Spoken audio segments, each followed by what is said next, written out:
3 months had passed since that day in Principal Morrison's office, and David still thought about it sometimes when he packed Tommy's lunch in the morning. Not with anger anymore, but with a kind of protective awareness that he hadn't had before. He paid closer attention now, asked more questions, made sure Tommy knew his voice mattered. The changes at Hillside Elementary had been swift and comprehensive. Mrs. Patterson had resigned immediately, just like she'd said she would. The school board investigation confirmed everything David had documented, and they'd discovered it had been going on even longer than 3 weeks. Nearly 2 months, actually, starting small with just occasionally taking items from lunches and escalating to taking entire meals. Katie's parents had been devastated to learn what happened. Their daughter had been losing weight, getting headaches at school, and they'd thought maybe she was getting sick. Chris's mom had actually taken him to the doctor twice, worried about his constant fatigue. Both families had been grateful that David spoke up, that his investigation had revealed what was happening to their kids too. In the end, no one pressed criminal charges. Mrs. Patterson had lost her teaching license, her reputation, and her career. She'd also agreed to pay restitution to all 4 families for the cost of the lunches taken. It wasn't about the money, really.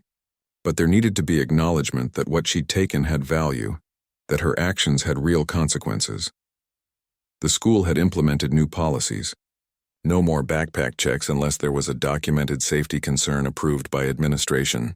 Cameras were installed in classrooms not aimed at students, but positioned to see the teacher's desk and classroom entrance.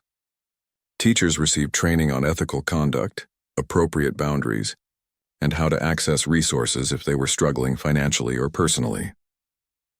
Principal Morrison had also hired a new counselor, specifically to work with students on speaking up about problems, recognizing when adults were behaving inappropriately, and understanding that it's never a child's fault when an adult breaks their trust. Tommy had been seeing Mrs. Harper, the school counselor, once a week for the first month, just talking through what happened, processing his feelings about it, learning that none of it was his fault. David had worried at first that his son might carry trust issues from the experience, might struggle to trust teachers or authority figures going forward, but kids were more resilient than adults gave them credit for. Tommy had adapted to Mr. Chen's class within days. His new teacher was everything a third-grade teacher should be: patient, encouraging, creative with his lessons. He made learning fun, and more importantly, he made his students feel safe and heard. The first week in the new class, Mr. Chen had pulled David aside after school. "I just want you to know I understand what Tommy went through. I've made it clear to him that if he ever has any concerns about anything, my door is open. And I mean anything. No question or worry is too small." David had appreciated that more than he could express. It was one thing for administrators to make policy changes. It was another for a teacher to genuinely commit to creating a safe space for a student who'd been hurt. Tommy's energy had come back. The dark circles under his eyes had faded. He'd gained back the weight he'd lost and then some, growing like weeds the way 8-year-olds do. He played basketball after school again, rode his bike around the neighborhood with friends, came home with scraped knees and stories about his day. But more than any physical changes, Tommy's confidence had grown. He spoke up more in class, asked questions when he didn't understand something. One day, he'd even corrected Mr. Chen on a math problem the teacher had written wrong on the board. Not disrespectfully, just matter of fact. "I think that should be a 6, not a 9. And Mr. Chen had checked, realized Tommy was right, and thanked him for catching the mistake. David had heard about it from Mr. Chen during a parent-teacher conference. "Tommy's really coming into his own," the teacher had said with a smile. "He's not afraid to speak up anymore. That's exactly what we want to see in our students." At home, things had changed too. David made sure to really listen when Tommy talked, to take his concerns seriously even when they seemed small. He'd learned his lesson about dismissing his son's problems. The guilt from those first few weeks when he'd assumed Tommy was just being careless still nagged at him sometimes, but he'd turned it into motivation to do better. They had more conversations now. Real conversations, not just surface-level "how was school" exchanges. Tommy would tell him about things that bothered him, things that made him happy, worries he had about tests or friends or whatever was on his mind. And David listened, really listened, giving his full attention. One evening about 2 months after everything happened, Tommy had been quieter than usual at dinner. David had noticed him pushing food around his plate, his usual appetite missing. "Everything okay, buddy?" David had asked. Tommy had been quiet for a moment, then said, "I saw Mrs. Patterson today." David's hand had tightened around his fork, but he kept his voice calm. "Where?" "At the grocery store. She was by herself in the cereal aisle. She didn't see me." Tommy had looked up at his dad with those serious eyes that sometimes made him seem older than 8. She looked really sad. David had set down his fork and given Tommy his full attention. "How did that make you feel seeing her?" "I don't know. Kind of weird. I was still mad at her, but also she just looked so sad. Like maybe she really is sorry." "She probably is sorry," David had said carefully. "People can be sorry and still have to face consequences for their actions. What she did was wrong, and she's dealing with the results of those choices now. But that doesn't mean you have to forgive her or feel bad for her if you don't want to." Tommy had thought about that for a long time. "I think maybe I'm not mad anymore. I'm still sad about what happened, but I'm not mad." "Is that weird?" "No, that's not weird at all. That's you processing everything and moving forward. That's healthy." David had reached across the table and squeezed Tommy's hand. "You know what I'm proud of? That even after what she did, you can still feel empathy for her. That shows you've got a good heart." "Dad," Tommy had said after another pause, "if she wanted to say sorry for real, not just because she got caught, would it be okay if I listened?" David had considered this carefully. His first instinct was to protect Tommy from any further interaction with the woman who'd hurt him. But this wasn't about what David wanted. This was about what Tommy needed. If that's something you want to do and you're ready for it, then yes. But it has to be on your terms. She doesn't get to ask you for forgiveness just to make herself feel better. If you decide you want to hear what she has to say, I'll be right there with you. And if you decide you never want to see her or hear from her again, that's okay too. It's your choice." Tommy had nodded, seeming satisfied with that answer. "I'll think about it." A week later, a letter had arrived at their house, addressed to Tommy, with a return address David didn't recognize. He'd opened it first, checking the contents, and found a handwritten note from Mrs. Patterson. She didn't make excuses in the letter, didn't try to justify what she'd done or paint herself as the victim. She simply apologized, explained that she understood if Tommy never wanted to hear from her again, but she wanted him to know that what happened was entirely her fault, that he'd done nothing wrong, and that she hoped he could move forward and trust teachers again. She wished him well in school and life. That was it. Simple, direct, genuine sounding. David had shown the letter to Tommy, letting him read it himself. "What do you think?" he'd asked. "I think she means it," Tommy had said. "I don't think I want to see her or anything. But it's good that she said sorry for real. Do you want to write back?" Tommy had shaken his head. "No, I think this is enough." And that had been that. Tommy had put the letter in his desk drawer and they'd moved on. No dramatic confrontation, no tearful reconciliation. Just a kid deciding he was done giving energy to something that had already taken enough from him. Now, 3 months later, David stood in the kitchen at 6 in the morning, packing Tommy's lunch like he did every weekday. Turkey sandwich on whole wheat, just how Tommy liked it. Baby carrots with ranch dip. A juice box. 2 of the chocolate chip cookies he'd baked last night, and tucked inside like he did most days now, a little note on a sticky note. Today's said, "Remember your voice matters. Love, Dad." He'd started including notes after that first day back to school with Mr. Chen. Sometimes they were encouraging messages about an upcoming test. Sometimes they were terrible dad jokes that made Tommy groan. Sometimes they were just simple reminders that David loved him and was proud of him. Tommy had started keeping the notes in a shoebox under his bed. David had discovered them one day when helping clean Tommy's room. Dozens of sticky notes, all carefully saved. It had made David's eyes water a bit, seeing physical proof that his words meant something to his son. "Morning, Dad," Tommy said, shuffling into the kitchen in his pajamas, hair sticking up in every direction. "Morning, sleepyhead. Got your lunch all ready? And there's eggs and toast on the table." Tommy climbed into his chair and started eating, still half asleep in that way kids are in the morning. David poured him a glass of orange juice and sat down across from him with his coffee. "What have you got going on at school today?" David asked. "Math test. And Mr. Chen said we're starting a new science unit about the solar system. We get to build models. That sounds fun. You need any help with the math test studying?" "Nah, I got it. But could you help me figure out what to build for the science project?" Absolutely. We'll work on it this weekend. They finished breakfast together, comfortable in their morning routine. Tommy went to get dressed while David cleaned up the kitchen. By 7:30, they were in the truck heading to school. Tommy chattering about the science project and which planet he wanted to focus on for his model. When they pulled up to the school drop-off line, David handed Tommy his backpack and lunch bag. "Have a good day, buddy. Good luck on that test." "Thanks, Dad."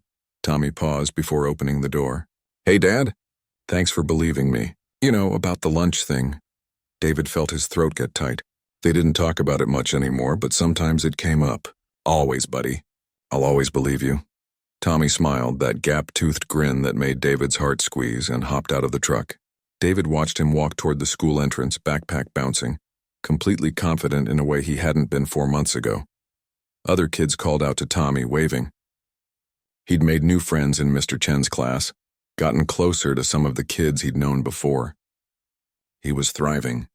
That was the word Mrs. Harper had used at their last check-in. Thriving. As David pulled away from the school, he thought about everything that had happened, about how close he'd come to letting it continue, to brushing off his son's concerns as childish carelessness, about how Tommy had suffered in silence, thinking no one would believe him.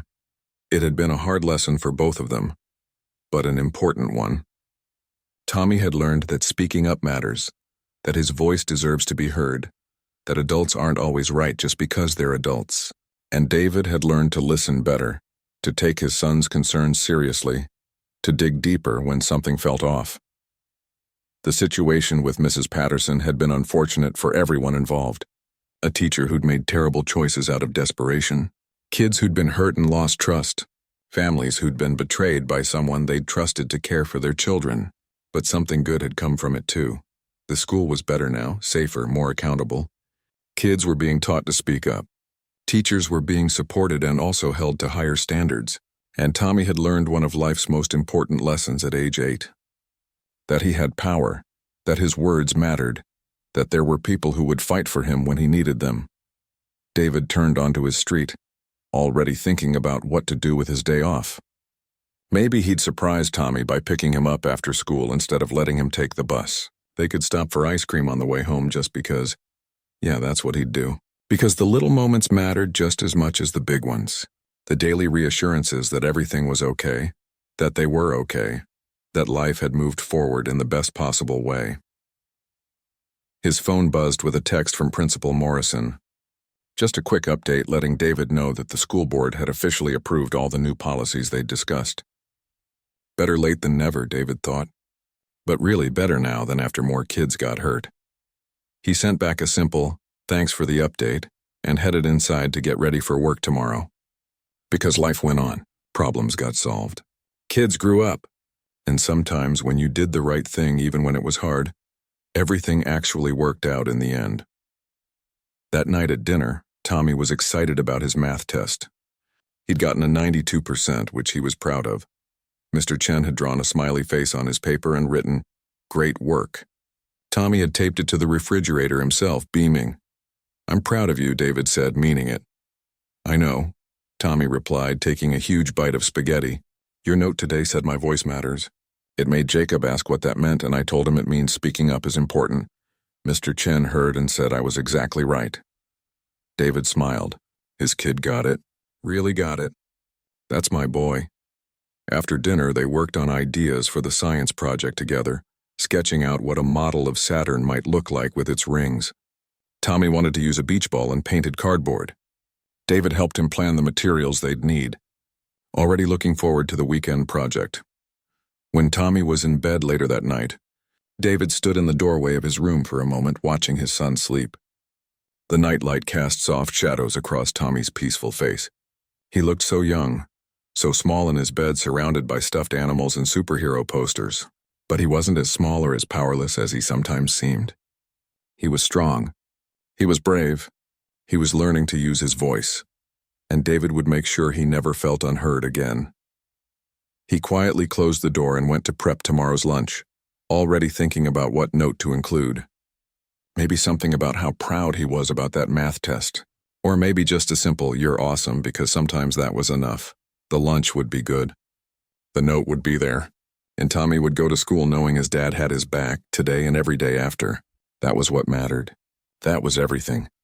Tommy sat in the conference room chair, his legs dangling a few inches off the ground. His backpack clutched against his chest like a shield.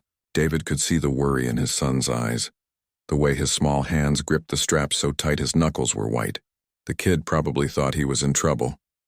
David reached over and gently touched Tommy's shoulder. "Hey, buddy, you're not in any trouble, okay? I promise. This is about your lunch."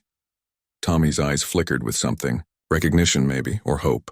He looked at Principal Morrison, then back at his dad, like he was trying to figure out if this was real or some kind of trap. "Principal."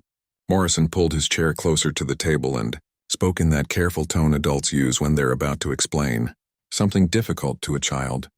"Tommy, I know you've been having problems with your lunch going missing. Your dad told me what's been happening, and I want you to know that we believe you. What happened was not your fault, and you were right to tell your dad about it." Tommy's grip on his backpack loosened just a little. "I'm not making it up?" "No, son, you're not making it up," David said, his throat tight. "I should have listened better when you first tried to tell me. That's on me, not you. But Mrs. Patterson said lunches just go missing sometimes," Tommy said, his voice small and uncertain. "She said maybe someone took it by accident." Principal Morrison shook his head. "Mrs. Patterson wasn't telling you the truth, Tommy. She was the one taking your lunch. She's admitted to it, and she's very sorry for what she did. She's not going to be your teacher anymore." The room went quiet. David watched his son process this information, saw the confusion and hurt and relief all mixed together on his young face. It was a lot for an 8-year-old to handle, finding out that an adult you're supposed to trust, someone in a position of authority, had been lying to you and stealing from you. That kind of thing shakes your understanding of how the world works. "Why?" Tommy finally asked. "Why did she take my lunch?" It was such a simple question, but it cut right to the heart of everything. David glanced at Principal Morrison, unsure how much they should explain. The principal gave a small nod, deferring to David's judgment as the parent. David chose his words carefully. Mrs. Patterson was going through some hard times in her personal life. She was struggling with money and sometimes didn't have enough food for herself, but that doesn't make what she did okay. Even when adults are having a hard time, they're not allowed to take things that don't belong to them, especially from kids. She made a really bad choice, and now she has to deal with the consequences of that choice. "Was she hungry like me?" Tommy asked. The question hit David harder than he expected. His son, even after everything that had been done to him, was trying to understand the teacher's perspective, trying to empathize with the person who'd hurt him. "Maybe she was," David admitted. "But Tommy, listen to me. Being hungry doesn't give anyone the right to make someone else go hungry. What she did was wrong, and you did nothing to deserve it. Nothing, you understand?" Tommy nodded slowly, but his eyes were filling with tears. "I thought maybe it was my fault. Like maybe I was doing something wrong, and that's why it kept happening." David pulled his son into a hug, and Tommy finally let go of his backpack to wrap his arms around his dad's neck. "It was never your fault. Not even a little bit." They stayed like that for a minute while Tommy cried quietly against his dad's shoulder. Principal Morrison looked away, giving them a moment of privacy. When Tommy finally pulled back, wiping at his eyes with his sleeve, the principal spoke again. "Tommy, we're going to move you to a different classroom. Mr. Chen's class, also 3rd grade. He's a really good teacher, and I think you'll like being in his class. You'll still have some of the same friends at recess and lunch, but you won't have to see Mrs. Patterson anymore. How does that sound?" Tommy sniffled. "Can I still have my lunch every day?" "Yes," David said firmly. "I'll keep packing your lunch, and you will get to eat every single bit of it. In fact, I'm going to start packing you extra snacks too, just to make sure you're getting enough food. And if anyone, and I mean anyone, tries to take your lunch or tells you they need to hold on to it, you tell them no and you come straight to Principal Morrison's office, okay? We're also going to make some changes," Principal Morrison added. "Teachers won't be checking students' backpacks in the morning anymore, unless there's a specific safety concern. And we're going to have conversations with all the staff about appropriate boundaries and student property. What happened to you should never have happened, and we're going to make sure it doesn't happen to anyone else." Tommy was quiet for a moment, absorbing all of this. Then he asked, "What about Katie and Chris?" Mrs. Patterson was taking their lunches too sometimes. David and Principal Morrison exchanged a look. So Tommy had noticed it happening to other kids too. That made it even worse somehow. These children had been watching out for each other, trying to make sense of what was happening, and none of them had felt safe enough to speak up until now. "We're going to talk to their families, too," Principal Morrison said. "Thank you for telling us that, Tommy. You might have helped those kids by speaking up." That seemed to make Tommy sit up a little straighter, like maybe something good could come from all of this after all. They spent a few more minutes going over the details. Tommy would go to Mr. Chen's class starting right now. His desk had already been moved over and Mr. Chen was expecting him. The principal would walk him there personally and explain to the class that they had a new student joining them. No big deal, just a schedule change. Tommy didn't have to explain anything to anyone unless he wanted to. "Do you have any other questions?" Principal Morrison asked. Tommy thought about it, then looked at his dad. "Are you mad at me?" The question broke David's heart. "Mad at you? Buddy, no. I'm proud of you. You told the truth even when it was scary, even when you thought no one might believe you. That takes courage. I'm not mad at you. I'm mad at myself for not listening better the first time, and I'm mad at Mrs. Patterson for putting you through this. But I could never be mad at you for being the victim of someone else's bad choices." Tommy seemed satisfied with that answer. He picked up his backpack and stood up, ready to face the next thing. David was amazed by his resilience, the way kids could bounce back from things that would crush an adult. Principal Morrison led them down the hallway to Mr. Chen's classroom. Before they went in, the principal knelt down to Tommy's level. "Remember, if you ever need to talk to someone about what happened, Mrs. Harper, our school counselor, is available anytime. And my door is always open too. You did the right thing by telling your dad. And I want you to remember that speaking up is always the right choice even when it's hard." Tommy nodded, and then they entered the classroom. Mr. Chen was younger than Mrs. Patterson, maybe in his early 30s, with an easy smile and a classroom full of colorful posters and student work. He looked up when they entered and immediately came over.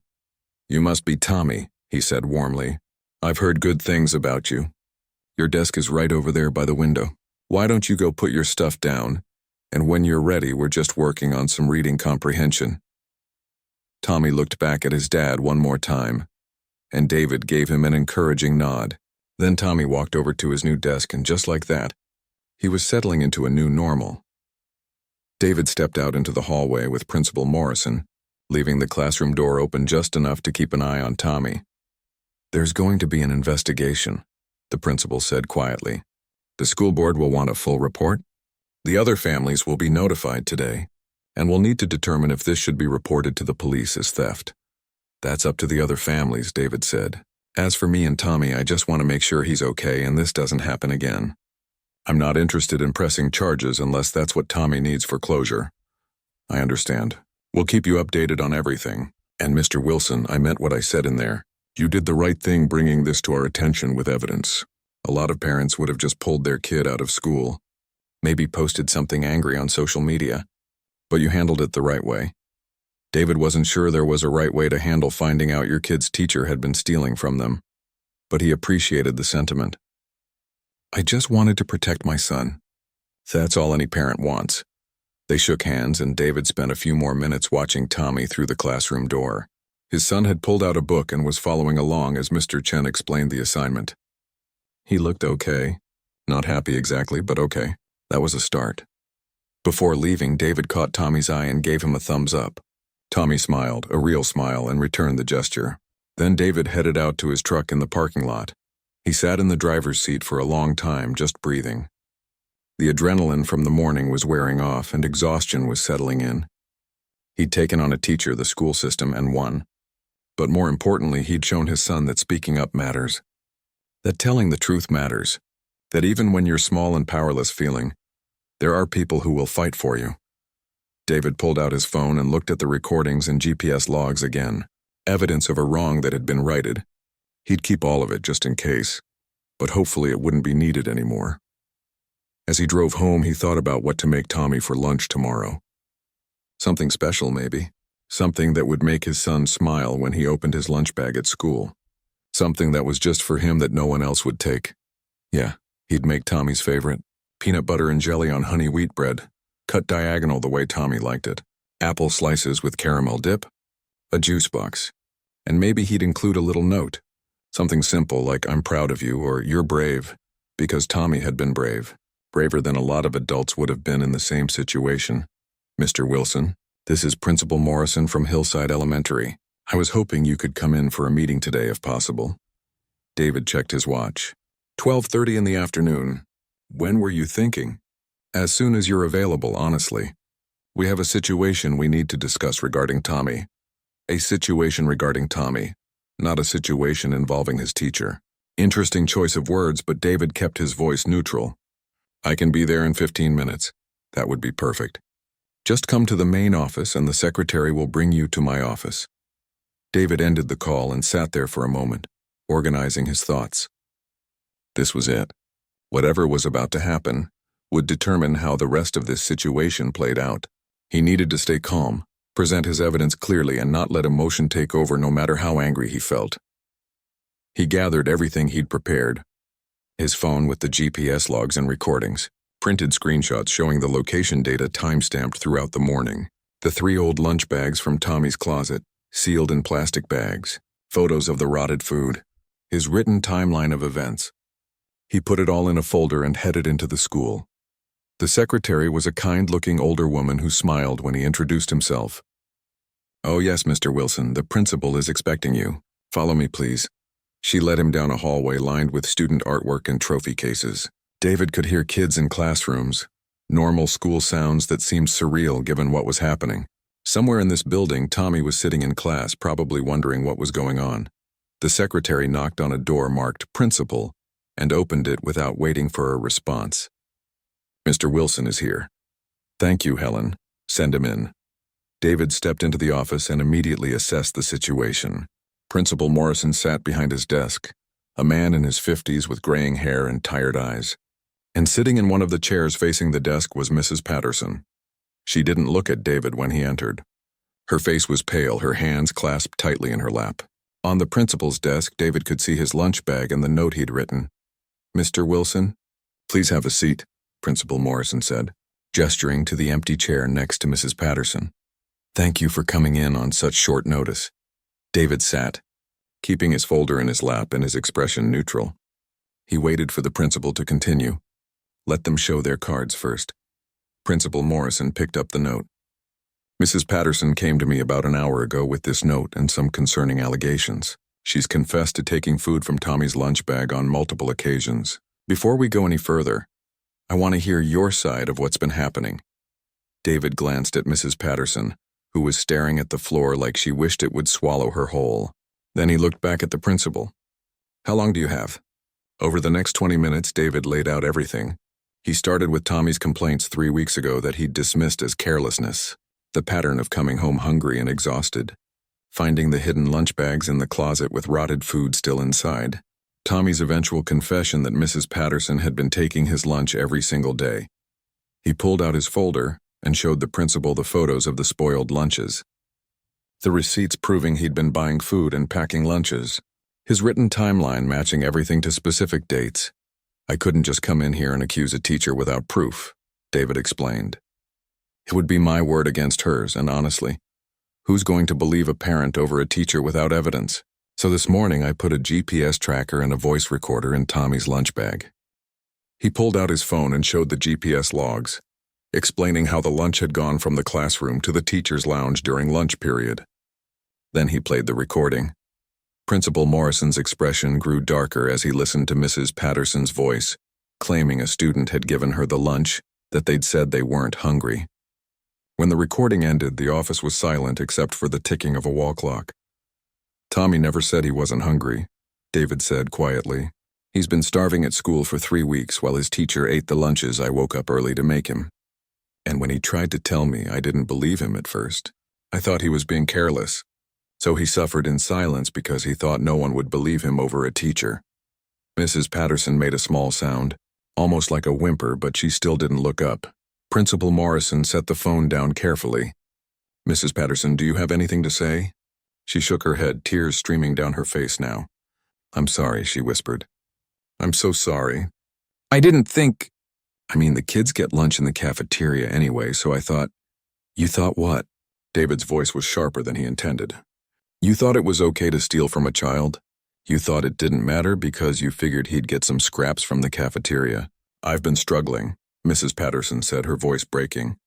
My divorce finalized last year and the legal fees were so expensive, and I've got credit card debt and I was skipping meals trying to save money. I know it's not an excuse. I know it was wrong. But I was hungry too, and these parents pack such nice lunches, and She trailed off, finally looking up at David. Her eyes were red and puffy. I'm sorry. I know that doesn't fix anything, but I'm so sorry. David felt his anger warring with something else. Pity, maybe. Here was a woman who'd clearly hit rock bottom, making terrible decisions because she was desperate. But that didn't excuse what she'd done. Being hungry herself didn't give her the right to make a child go hungry. How many other kids? He asked. She blinked at him, confused. How many other kids have you been doing this to? Mrs. Patterson looked at Principal Morrison, then back at David. 3 others. Not every day like with Tommy. Just sometimes when they had really nice lunches and 3 other families who probably have no idea their kids aren't getting the food they packed, David said. 3 other children who might be too scared to speak up. Principal Morrison leaned forward. Mrs. Patterson, I'm going to need those names. And Mr. Wilson, I want you to know that we take this extremely seriously.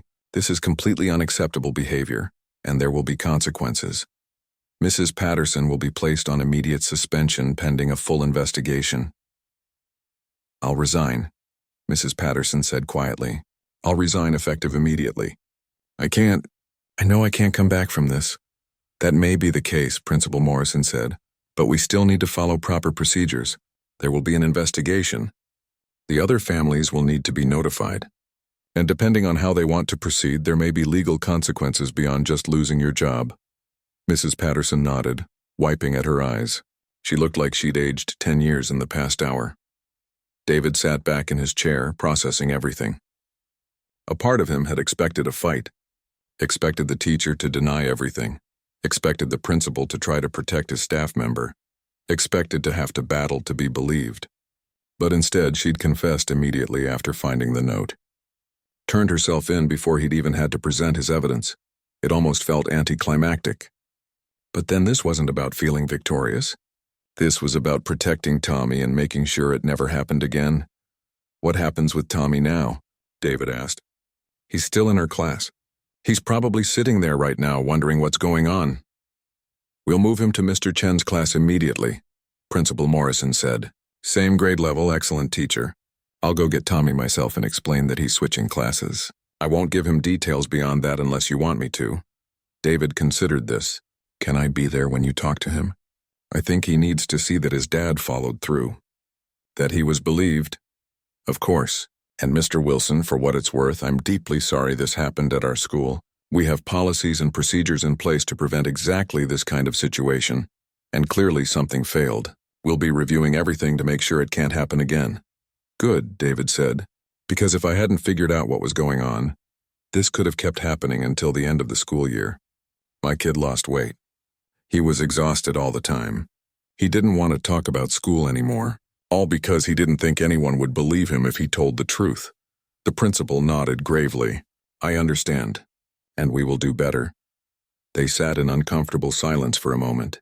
Then Mrs. Patterson spoke up, her voice barely audible. Can I apologize to Tommy? Not now, I know this isn't the time, but eventually? David looked at her, really looked at her, and saw a broken woman who'd made terrible choices out of desperation.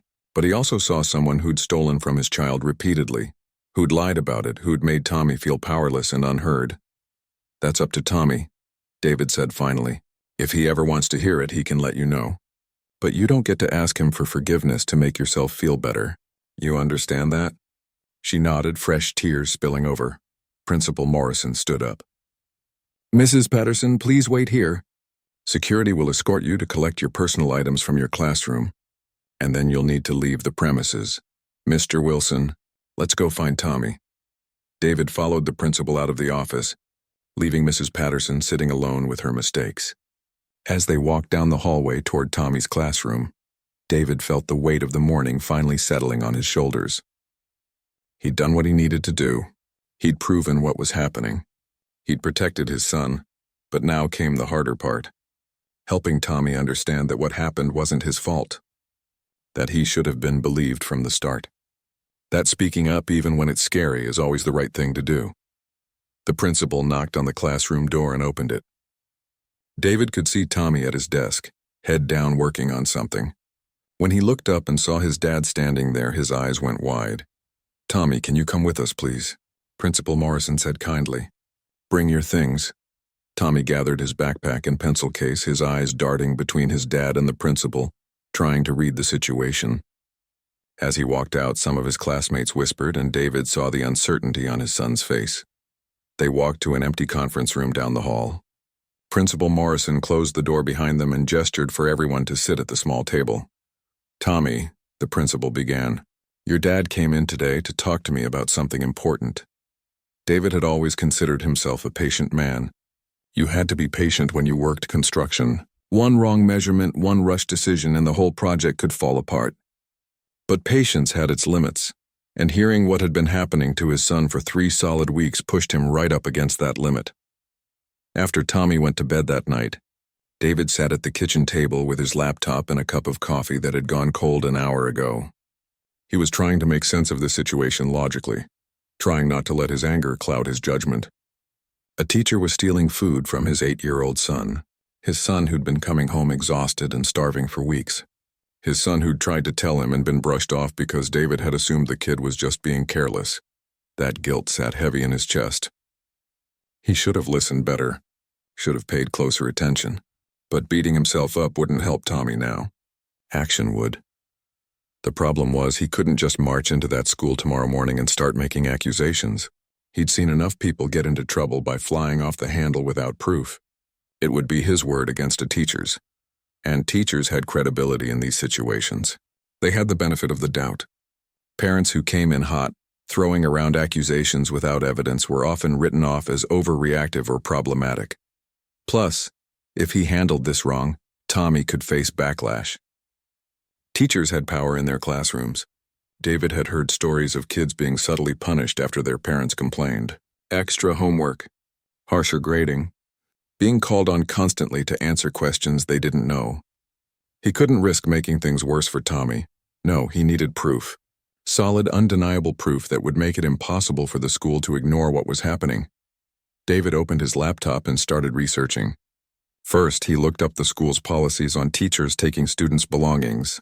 Nothing specific about lunches, but there were general guidelines about respecting student property. Then he looked up laws about recording conversations. In his state, only one party needed to consent to a recording. Since Tommy was his minor child, David could legally consent on his behalf to record conversations Tommy was part of. That was good to know. Next, he searched for small GPS trackers, the kind people used to keep track of their keys or wallets. They weren't expensive, and they were small enough to hide in a lunch bag. He could track where Tommy's lunch went throughout the day. If it stayed in the classroom and then moved to the teacher's lounge during lunch period, that would be telling. But GPS alone might not be enough. Mrs. Patterson could claim she moved the lunch for safekeeping and someone else took it from wherever she put it. He needed more than just location data. Voice recording, then. He found several small devices marketed for students to record lectures or for business people to record meetings. They were voice-activated, only recording when they detected sound. Battery life of several hours. Perfect. David ordered both items with overnight shipping. It cost extra, but this couldn't wait. Every day that passed was another day his son went hungry, another day that teacher got away with it. While he waited for the items to arrive, David started documenting everything. He wrote down every detail Tommy had told him, with dates as close as Tommy could remember. He went through his calendar and noted when the lunch problems had started, matching it to receipts from the grocery store where he'd bought the lunch supplies. He took photos of the lunches he'd been packing, the same ones Tommy should have been eating at school. He also did something else. He went through Tommy's closet and way in the back, hidden behind some shoeboxes, he found them. 3 lunch bags, the ones that had supposedly been eaten at school. The ones David had assumed were empty and thrown away, but Tommy had brought them home and hidden them, probably too scared or confused to know what else to do with them. David's hands shook as he pulled them out. The food inside had gone bad, rotting in the sealed containers. The smell was awful, but it was evidence. Evidence that these lunches had never been eaten at school like they should have been. evidence that something was very wrong. He took pictures of everything: the hidden lunch bags, the rotted food, the dates written on the containers in his own handwriting. Then he threw the spoiled food away but kept the bags themselves, storing them in the garage where the smell wouldn't reach the house. The next morning, David called in sick to work. His foreman wasn't happy about the short notice, but David had barely taken any sick days in 5 years. He had the time and he was going to use it, because today he was going to find out exactly what was happening to his son's lunch. The GPS tracker and recording device had arrived first thing that morning, just like promised. David spent an hour setting everything up, making sure he knew how to use the apps on his phone, testing the recording quality, checking the GPS accuracy. Then he packed Tommy's lunch. Turkey and cheese sandwich, his son's favorite, apple slices with peanut butter, a juice box, homemade cookies he'd baked the night before after Tommy went to sleep. But at the bottom of the lunch bag, hidden under the food containers, he placed the GPS tracker. And tucked into the sandwich container, underneath the sandwich itself where it wouldn't be immediately visible, he put the voice recorder. There was one more thing: an envelope sealed with a note inside. David had debated about including it, but ultimately decided it was necessary. Sometimes people needed to know they'd been caught to come clean. The note was simple and direct. It explained exactly what was in the lunch bag. The GPS, the recorder. It told whoever was reading it that they weren't Tommy, and if they were reading it, they'd stolen from a child. It gave them 1 hour to turn themselves in before David went to the principal with everything. He sealed it and placed it in the lunch bag, where it would be found if someone actually opened the containers to eat the food. That morning, David knelt down to Tommy's level in the kitchen. His son looked nervous, picking at his breakfast and glancing at the lunch bag on the counter. "Remember what I told you," David said gently. "You take this to school like normal. If Mrs. Patterson takes it, you let her. You don't say anything different than you usually would. Can you do that for me?" Tommy nodded, but his eyes were worried. "What's going to happen?" "The truth is going to come out," David said. "That's all." The truth. He drove Tommy to school himself that morning instead of letting him take the bus. He wanted to see the building, get a feel for the layout. He watched Tommy walk through the front doors with that lunch bag over his shoulder, and something in David's chest tightened. His kid shouldn't have to deal with this. No kid should. David drove to the parking lot across the street and found a spot with a clear view of the school entrance. Then he pulled out his phone and opened the GPS tracking app. The little blue dot showed Tommy's lunch was moving through the building. First floor, east wing. That would be the third grade classrooms. The dot stopped moving at what David estimated was around 8:15. School started at 8. Tommy would be at his desk now and morning routines would be starting. David waited. He had a thermos of coffee, a book he wasn't really reading, and all the patience in the world for what he needed to do today. Around 8:30, his phone buzzed. The recording app had activated. Sound detected. He put in his earbuds and listened. There were shuffling sounds. Kids talking in the background. Tommy's voice saying good morning to someone. Then a woman's voice, clear and authoritative. "All right, class, everyone settle down. Let me check that you all have your homework and supplies." Mrs. Patterson, it had to be. David's jaw clenched as he listened to her move through the classroom, commenting on different students' backpacks. Then he heard it. "Tommy, let me see your backpack, please," rustling. A zipper opening. "And what do we have here?" "Another nice lunch, I see. I'll keep this safe for you at my desk. We can't have food attracting bugs to your backpack." "Okay, Mrs. Patterson," Tommy's small voice said. Footsteps moving away. The recorder kept running, picking up classroom sounds. Lesson starting. Kids reading aloud. Normal school stuff. David fast-forwarded through most of it, checking the GPS periodically. The lunch stayed at what he assumed was the teacher's desk until around 11 o'clock. Then it moved. Slowly, steadily out of the classroom, down the hallway based on the GPS coordinates, into another section of the building. David pulled up the school's website and found a map. Teacher's lounge. The lunch was in the teacher's lounge. He switched back to the audio recording, forwarding to the timestamp when the lunch had started moving. He heard a door opening. Different voices now, adult voices, casual conversation, coffee machine sounds, microwave beeping. Then Mrs. Patterson's voice again, closer to the recorder now. "Oh man, I'm starving today. Forgot to pack myself anything." Another woman's voice. "There's leftover pizza in the fridge if you want some." Nah, I've got something better. Rustling sounds. Container opening. The distinct sound of someone biting into a sandwich. A satisfied sigh. That's a good sandwich, Mrs. Patterson said, her mouth clearly full. Where'd you get it? The other voice asked. Oh, one of the students brought extra, Mrs. Patterson said casually. Said they weren't hungry. David's hands gripped the steering wheel so hard his knuckles turned white. There it was, the lie. Tommy had never said any such thing. She'd just stolen his lunch and made up a story to cover herself. The recording continued. He could hear her eating, drinking something, talking with other teachers about weekend plans and student behavior issues. Normal conversation. Like she hadn't just stolen food from a hungry child. Like this was perfectly acceptable. Around noon, he heard rustling again. Paper crinkling. Oh, there's a note in here, Mrs. Patterson said, her voice suddenly uncertain. Silence. Long enough that David wondered if the recorder had stopped working. Then he heard something that sounded like the envelope being torn open. More silence.